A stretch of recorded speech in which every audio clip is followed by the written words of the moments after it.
So before we even get into today's topic, I want to thank you all for watching.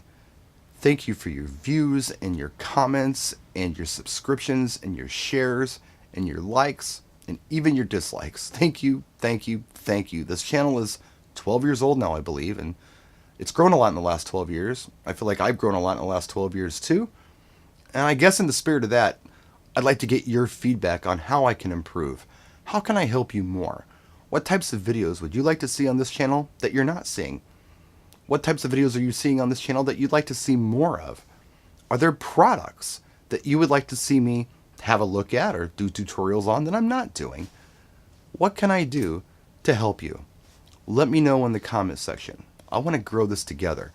And I'm going to ask you guys, my core audience, because really, without you, I wouldn't be here at all. So once again, thank you for watching, and please let me know what I can do to help you.